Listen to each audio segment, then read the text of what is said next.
Hey, hi, and welcome. Alright, World War III update. Well, it looks like Putin is calling Obama's bluff a bit. He's basically out there saying, okay, well, if you're accusing us of this, that, and the other thing, kind of like how George Bush accused Saddam Hussein of weapons of mass destruction, you say, put up or shut up. Show me the Russian troops inside Ukraine, which will be impossible to do. Is there Russian troops inside Ukraine?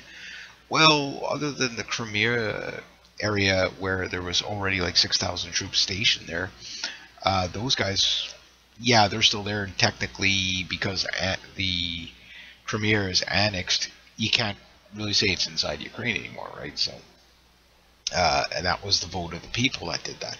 Whether you agree with it or disagree with it, you can't really call the Crimea elections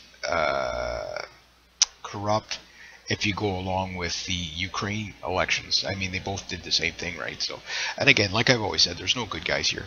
There's just a lot of corrupt elites taking advantage of a failed state now. And of course, in retaliation, that's the Proton M rocket that I believe was shot down by a SM-3 missile.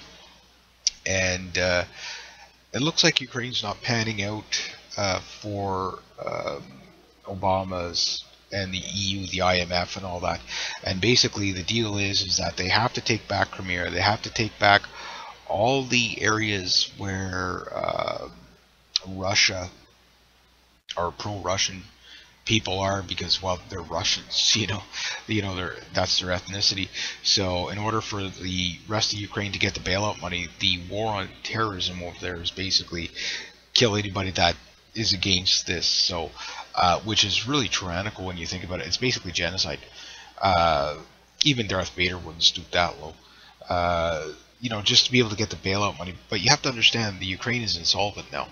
It doesn't matter if you like the Russians, don't like the Russians. Doesn't matter if you're pro-Ukrainian or anti-Ukraine, it's insolvent.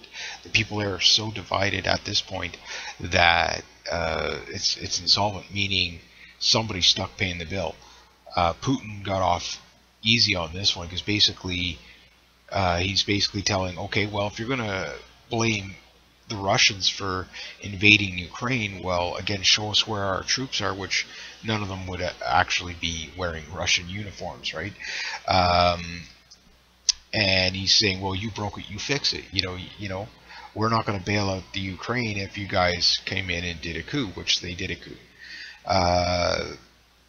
Now, the thing is the Maidan protesters are still riled up, and they're still on the Maidan Square, right? They're waiting for to see the promises and changes that they were given. But I think eventually they're just going to turn on the Kiev government like the last ones did.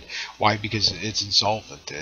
There's no way. The Ukraine is not fixable at this time because they're broke, and you're trying to get the EU and the IMF, who's technically broke as well, to steal money from Europeans to bail out the Ukraine. So it's not going to fly no matter which way they go, right? So obviously, with Putin dumping the US dollar and making mega deals with China, and then of course the United States is becoming very isolated very, very quickly, which again, Obama has to get into some sort of war. So you see all these NATO Star Wars kind of programs, Patriot missile systems that are going into the Ukraine. Remember now, the Ukraine is not a NATO ally. They just been basically conquered by NATO. So the goal is for, with Obama's, basically saying, okay, well, we're probably going to do a preemptive nuclear strike on Russia in 2016, Russia and China and North Korea and all that. I mean, he openly admits this. The Joe Biden speech that was done there in front of the Air Force Academy or whatever it was there last week is all about that as well. So anyway, I'll leave it at that. Rate, subscribe, share, comment, like, and I'm not used to doing only 5-minute videos. I miss my half-hour videos. Oh well. Anyway, there we go.